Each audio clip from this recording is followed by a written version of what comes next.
Hi everyone, it's Anahita Rao back again, and I am doing a Rashi series now, and I'm going to go through all 12 Rashis, essentially zodiac signs, and talk about them, give you some sort of foundation about each one of them. So we start with the first one, which is Aries, and in Sanskrit it is also known as Mesha. Now, Aries is a sign that is, it's a fire sign, and so it's connected to our dharma, which is finding our true purpose and identity in life. Our dharma is that which which we feel compelled to do in our highest sense, and we are ready to make the sacrifice in order to accomplish that goal.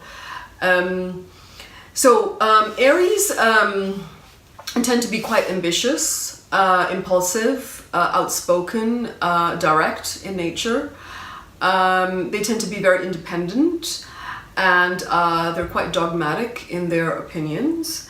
They have normally they have strained relationships with their family and their relatives, and of course it doesn't apply to all Aries, but I'm just giving you a general and broad description of the Rashi. Again, it's a fire sign, fire represents our passionate nature. So Aries people do tend to be very daring and bold, and they're quite inspirational with their ideas and plans. They're go-getters, and they like to take initiative and just jump right in. And think later. So that's an Aries characteristic. They tend to travel a lot, and they also tend to change their residence quite frequently, because there's sort of a restless spirit in them. When it comes to money, they do well, but they tend to be rash about investments, again because they rush ahead without sometimes sort of deliberating and planning. They tend to do well in relationships, and just generally with friends, etc., with people that are Leo, Sagittarius, Libra, Aquarius. They get along quite well with them. They are what's known as a movable Rashi, meaning they prefer the challenge of starting new things, and they tend to embrace change quite openly. Their ruling planet is, of course, Mars, the planet of energy and enthusiasm, and which tends to function also in a very external and masculine way. So Aries is very much a Rajasic sign, which basically shows a tendency to take motivated action towards pleasure and enjoyment. That tends to be their impulse.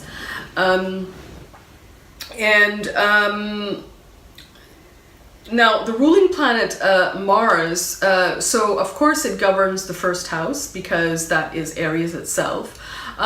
But in the chart, it also governs Scorpio, which is 8th from Aries. So then the ruling planet Mars becomes the 8th lord as well as the first lord. And becoming the 8th lord essentially means that they have a very acute awareness of life's ups and downs and all the changes, which of course corresponds to the sign of Scorpio, which brings unexpected changes and transformation and things like that. Now, the highest spiritual lesson I would say for Aries is to align our actions with a sense of liberation and with a sense of our dharma. So what is our highest purpose, to reflect on that, rather than just chasing after worldly conquests, let's call them. You can, if you're operating on that sort of level, then your main impulse is just to sort of chase the next best thing, what brings you pleasure, what you desire, rather than to look at the big picture and feel that, okay, well, this is actually my highest purpose and goal, and I'm going to go after it because of that reason. So that's a bit about Aries, and I will of course continue with the rest of them. Hope you found that helpful, and please subscribe below. Thank you.